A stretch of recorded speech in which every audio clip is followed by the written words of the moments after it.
I turned Dad's bankrupt shop into a $200 million empire.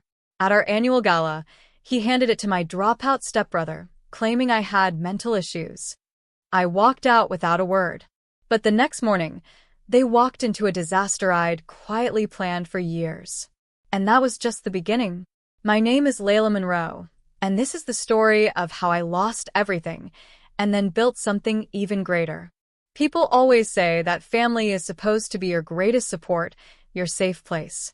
But what happens when the people you trust the most are the very ones who pull the ground out from under you? It all started when I was just a teenager. My dad, Robert Monroe, ran a small electronics retail shop in Austin, Texas. It was the kind of place that sold used laptops, custom PC builds, and the occasional piece of refurbished tech. Business wasn't booming, but it kept food on the table until the market shifted and everything started falling apart. Competition from big box chains and online retailers nearly buried us. Debt piled up. The store was on the verge of bankruptcy. My mom passed away in a tragic car accident when I was 16. She was the calm in our storm, the reason I stayed grounded when everything else felt like it was collapsing. After she was gone, it was just me and Dad, until he remarried Tracy, a wellness coach he met through one of his business acquaintances. Tracy was different. She came into our lives all smiles and smoothies, with her motivational quotes and morning yoga. But I could tell early on that her affection for my dad was tightly wound around what he could provide. When she moved in, she brought along her son, Jake Rivers, a boy 2 years younger than me with a cocky smile and a resume full of unfinished things. He was a college dropout, drifting between ideas but never really committing to anything. Still, I kept my head down. I enrolled in a local university and pursued a degree in computer science, working long hours at the shop while studying at night. I wasn't the loud type or the flashy one. I didn't need to be. I had a vision, one that no one else seemed to see. I believed our business could still thrive, but it needed to evolve. I started building something small, a custom AI-powered e-commerce platform that could automate our online inventory, manage orders, and recommend products to customers based on their browsing habits. At first, it was just a side project. But when I launched it quietly through our website, our online sales began to grow. Then they tripled. Within 1 year, we went from scraping by to becoming a multi-million-dollar online retailer. Dad noticed. So did Tracy. But they didn't fully understand what had changed. They only knew that the money was finally coming in. I had spent 11 years behind the scenes, turning a failing store into a booming $200 million business. I built the system, handled client relationships, trained staff, and made sure the wheels never stopped turning. All Jake ever did was pop in now and then to take selfies in front of the office whiteboard. Despite everything, I didn't ask for much. I didn't care about titles or fame. I just wanted the work to speak for itself. For a while, that was enough. Until it wasn't. Every year, we held a big company anniversary celebration in downtown Austin, a fancy, over-the-top event Tracy insisted on organizing. She loved the attention, the sparkle, the red carpet feel. This year was no different. The ballroom was filled with clients, investors, employees, and local press. I arrived in a simple navy dress, still answering work emails as I stepped through the hotel doors. I wasn't expecting anything except maybe a thank you or a nod of appreciation. But what happened that night changed everything. Dad stood on stage, smiling, with Tracy and Jake by his side. "Thank you all for being here," he began, his voice booming over the speakers. "Tonight isn't just about celebrating another year of growth. It's about looking toward the future." I clapped, polite and proud. I had no idea what was coming. "I've made an important decision," he continued, his hand resting on Jake's shoulder. "From this moment forward, the new Chief Executive Officer of Monroe Tech will be Jake Rivers." My hands froze in mid-clap. I felt like the room had tilted sideways. I waited for him to correct himself, to say it was a joke. But he kept going. "Jake represents the next generation of innovation," Dad said. "And unfortunately, Layla's recent mental health struggles make it difficult for her to carry the burden of leadership." The room went quiet. My ears rang. I saw confused faces, shocked glances, even a few people looking at me with sympathy. I stood there in disbelief, the blood draining from my face. Mental health struggles? That's what he was going with. I glanced at Tracy. She was smiling like she'd just won the lottery. Jake looked smug, already soaking in the applause that slowly began to trickle in from scattered corners of the room. I didn't cry. I didn't scream. I didn't even speak. I turned around and walked out, heels clicking softly against the ballroom floor. That night, I sat in my home office surrounded by everything I had built: systems, software, patents, project files. I thought about every late night, every problem I solved, every deal I closed. And then I made a decision. If they thought they could just take everything I built and hand it to someone who had never lifted a finger, they were about to learn a lesson. A quiet one. Because I'm not loud. I'm not flashy. But I know how to build an empire. And I know how to take it back. That night, after the celebration, or betrayal, as I now think of it, I didn't sleep. I didn't even try. I sat in the dim glow of my desk lamp, staring at the monitor in front of me, everything running through my mind like a movie reel in fast forward. My fingers hovered over the keyboard as if they already knew what to do. And honestly, they did. You see, while Jake was out partying, playing CEO on Instagram, I had been quietly running a parallel company behind the scenes for the past 2 years. I called it Novamind Tech. It started as a backup plan, just something small, something mine. But over time, it grew. I hired a small team of developers, data analysts, and sales strategists, people who believed in me, not just the company name. All the core systems, the AI algorithms, automated inventory processing, the customer recommendation engine, they were never fully owned by Monroe Tech. I had structured it carefully. The licensing rights belonged to Novamind, and Monroe Tech had been using the platform under a timed agreement. That agreement, coincidentally, had expired just 3 days before the anniversary party. And no one noticed. No one read the renewal documents I had quietly placed on my father's desk the week before. He didn't sign them. He was too busy helping Tracy prepare for their grand night. It was almost too perfect. So that night, I sent out one email. Just one. It went to every major client, partner, and internal lead at Monroe Tech. It said the following. Effective immediately, all AI-powered services provided by Monroe Tech under the Novamind license will be suspended. We appreciate your partnership and will provide a new, improved platform through Novamind Tech transition teams are already in place. Welcome to the future. Short, clear, cold, just like they treated me. Within hours, responses started coming in. First a few, then a wave. Clients were confused but curious. Some were furious about the sudden shift, but most respected me too much to question it. They knew I was the reason they stayed with Monroe Tech in the first place. By dawn, I had 42 confirmed transitions to Novamind. Half of Monroe Tech's top-tier clients were now mine. And I hadn't even held the official meeting yet. The next morning, I arrived at the Monroe Tech headquarters early, before anyone else. I walked through the glass doors like I belonged there because I did. People glanced at me, but didn't say much. Maybe they were afraid. Maybe they just didn't know what had happened yet. At 9 a.m. sharp, I walked into the main conference room, pulled up my presentation, and waited. Jake strolled in first, wearing some ridiculous designer jacket and acting like he was born for this. Tracy followed, all smiles and fake confidence. Then came my dad, Robert Monroe, who didn't even look at me when he entered. A few board members filtered in behind them, along with department heads. Jake leaned back in his chair and said, "Layla, what are you doing here? Shouldn't you be taking some personal time?" I smiled calmly, just wrapping up some loose ends. My dad shook his head. "Layla, we've already discussed the future direction of the company. There's no need for..." I cut him off. "There's every need. You see, I wasn't just working for Monroe Tech these last 11 years. I was building something else, something of my own. And while you were busy handing over the company to someone with zero business knowledge, I was preparing for this exact moment."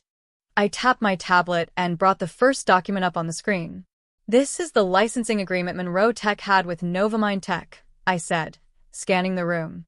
"The same AI systems that power 90% of your revenue? They're mine. You didn't renew the contract, which means, as of last night, Monroe Tech is legally barred from using any of that software. The silence that followed was so thick, you could slice it with a knife. Jake laughed nervously. That's not possible. Dad, she's bluffing, right? My father paled. I could see it. He remembered the papers he never bothered to read. And I wasn't done. Second, I continued, switching slides. You might want to take a look at these emails. One by one, client confirmations lit up the screen. Dozens of them. They've already signed transition agreements with Novamind. Why? Because they didn't sign contracts with Monroe Tech, they signed them with me. Personal loyalty clauses, remember? Most of these deals were negotiated directly by me. They trust me. Not Jake. Not the name Monroe Tech. Tracy looked like she had swallowed a lemon. Jake sat frozen. I walked to the head of the table and faced my father. You threw me aside for a dropout who doesn't understand a single line of code. You insulted me in front of our entire network, claiming I wasn't mentally stable enough to lead. But you were wrong. I wasn't broken. I was building. He didn't speak. His jaw was tight. His eyes filled with regret, but it was too late. I'm not here to ask for my job back, I said. I'm here to take what's mine. Every client, every piece of tech, every team member who built this from the ground up, they're coming with me. I placed a document folder in front of him. As of this morning, Novamind Tech is fully operational. And Monroe Tech, without its tech infrastructure, clients, or staff, is now an empty building. No one said a word. I watched them all sit there, stunned and helpless. Jake finally stood up. You planned this, he muttered. You've been scheming this whole time. I met his eyes for the first time. No, Jake. I've been surviving. There's a difference. I gathered my things and walked toward the door. Before I left, I turned back one last time. Oh, and one more thing, I said softly. Don't try to fix this. You don't have the tools. After I walked out of that boardroom, I didn't look back. There was no part of me that wanted to see their reactions, no desire to watch Jake panic or my father finally realize what he'd done. That moment wasn't for them. It was for me. Still, the hours that followed were heavier than I expected. You'd think the taste of justice would feel sweet right away, but the truth is it didn't. Not at first. It felt like grieving. Grieving for the family I thought I had, the trust one had spent years building, and the place I once called home. I went back to the Novamind office, small, modern, tucked in the tech district of East Austin. My team was already gathered there. Most of them had worked with me silently, while still holding positions at Monroe Tech. They were the real believers. Now, they were Novamind's first full-time staff. They welcomed me with cautious smiles, not entirely sure what to expect after such a massive shift. Are we officially launched? My lead developer, Marcus, asked. We're more than launched, I said, finally exhaling. We've taken flight. That day, we began rerouting our systems, onboarding clients, and setting up the infrastructure for what would be the fastest expansion I'd ever led. The AI engine was already in place. The product catalog system, logistics automation, and customer interaction AI were already running in silent mode. All I had to do now was switch them to public access. And just like that, Novamind Tech was born. But as the press started picking up the story over the next few days, so did the drama. Articles surfaced. Headlines read things like, Daughter dismantles family business overnight. Insiders say she engineered her exit months ago. Jake Rivers appointed CEO, then loses entire client base in less than 24 hours. The media spun it every which way. Some called me ruthless. Others called me a genius. But none of them knew the full story. Behind those headlines was a woman who spent 10 years sacrificing her time, energy, and health. A woman who built something out of ashes and was tossed aside like she didn't matter. They didn't see the nights I stayed at the office until 3 a.m. or the deals I negotiated in my car with a laptop balanced on my knees. They didn't see the pain I carried when my own father chose a lazy, unqualified stepson over me. And the hardest part? Even after everything, a small part of me still wanted them to say sorry. Not because I needed their approval, but because I wanted to know if they were capable of remorse. That answer came faster than expected. 3 days after the takeover, I received an email. Subject: We need to talk. From Robert@monroetech.com. I stared at the screen for a long time before opening it. Layla, I don't know how to begin this. I've made mistakes. Big ones. And I see that now. You've always been the engine behind this company, and I was too blind to acknowledge it. Jake, he wasn't ready. I was trying to give him a chance, but I did it at your expense. And for that, I'm deeply sorry. Please, let's talk. Just once. Dad. I didn't respond. 2 hours later, Tracy called me. I let it go to voicemail. Then she sent a voice message. Layla, honey, things got a little out of hand. Jake didn't mean to overstep. We just wanted what was best for the family. Can we meet? Please. I played it once, then deleted it. They didn't understand. This wasn't just a misunderstanding. This was a betrayal I would never forget. Later that week, I got a visitor at the Novamind office. Jake. He looked nothing like the smug, suited man who stood on stage that night. His shirt was wrinkled, his eyes bloodshot. He didn't have his usual swagger. Layla, he said quietly. Can I just have 5 minutes? I crossed my arms. 5 minutes. He stepped inside. I messed up, he said. I shouldn't have taken that role. I knew I wasn't ready. I didn't want to humiliate you like that. I just thought, maybe I could make it work. But I couldn't. I can't. I didn't say anything. They're blaming me, he continued. The clients are gone. The systems are down. Employees are quitting every day. Dad's not the same. And Tracy, well, she's furious, of course. I finally met his eyes. What did you expect? He shrugged, defeated. I thought maybe you'd give me some advice. Help me fix it. That's when I felt it. The full weight of the irony. You burned the house down, Jake, I said. And now you want the architect to rebuild it for free? He opened his mouth but said nothing. I spent 11 years saving that company. You spent 10 minutes destroying it. That math doesn't add up to forgiveness. He nodded slowly. I get it. I deserved that. Before he left, he turned around. Are you really not coming back? I gave him the only answer I had. I didn't leave. I moved forward. After that, they stopped reaching out. Maybe they realized I meant it. Maybe they knew it was over. The truth is, I didn't want revenge. I just wanted my life back. My future. My dignity. And now I had it. Novamind exploded in popularity. Word spread quickly about the shift. Clients praised the new systems. Investors lined up. My team doubled in size within a month. We signed international contracts within 6 weeks. Everything Monroe Tech used to be, we became better. I was finally the CEO of something I built. Not inherited. Not gifted. Not borrowed. And for the first time in years, I slept peacefully. But deep down, I knew the story wasn't over yet. There was still one final chapter left. A year passed. 12 full months since I walked out of that ballroom. 12 months since I watched my father give away everything I'd built to someone who didn't even know what it meant to build.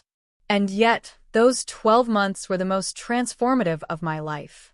Novamind Tech had grown faster than I imagined. We didn't just recover, we soared. We became a top name in the AI-driven e-commerce space, not just in Austin, but across the country. The systems I had once designed to support a struggling family business were now the backbone of multi-million-dollar retail chains, boutique startups, and even global distributors. We expanded into logistics software, customer retention tools, and predictive sales engines. Every tool I had held back while working under Monroe Tech now had room to evolve. I had room to evolve. But not everything that changed was technical. Something changed in me, too. For the first time, I didn't feel like I had to prove myself to anyone. I wasn't waiting for my father's approval.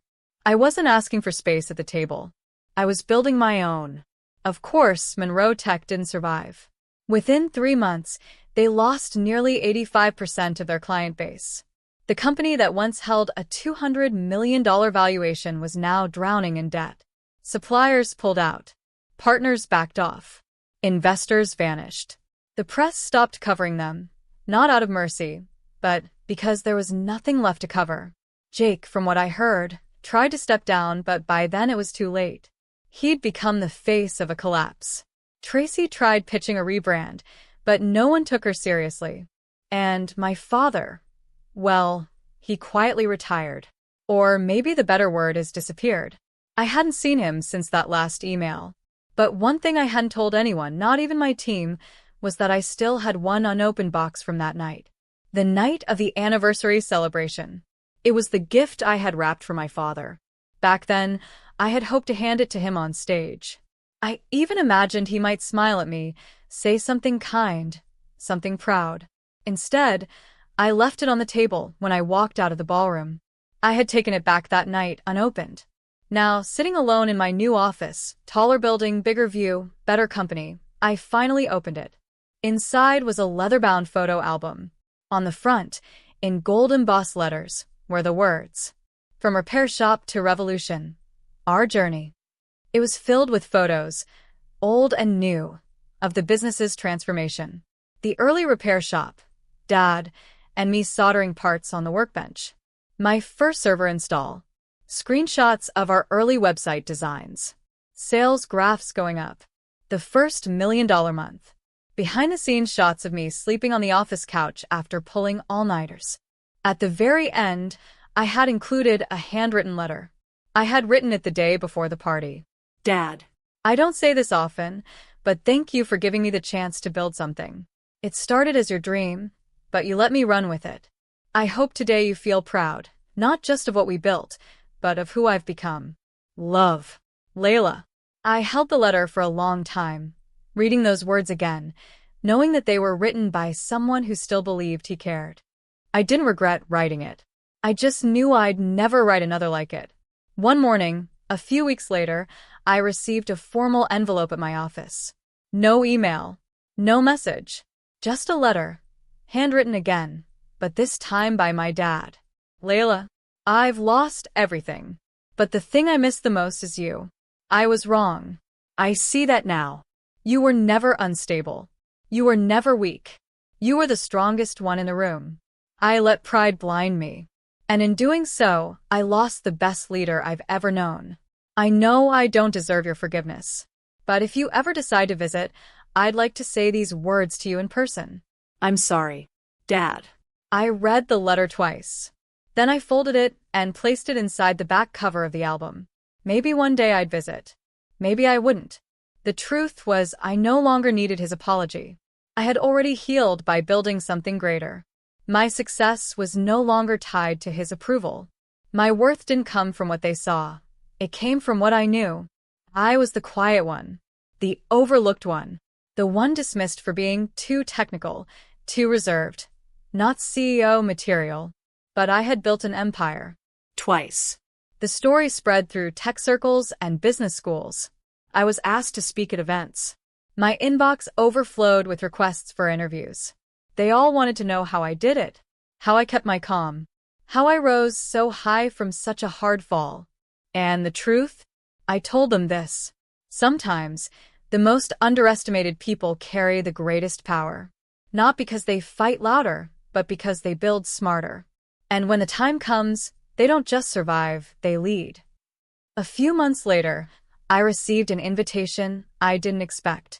Jake's former university, the one he dropped out of, had asked me to be their keynote speaker for the upcoming business graduation ceremony. The topic? Hidden strengths, the power of the undervalued leader. I accepted. I already knew the first line of my speech. My name is Layla Monroe.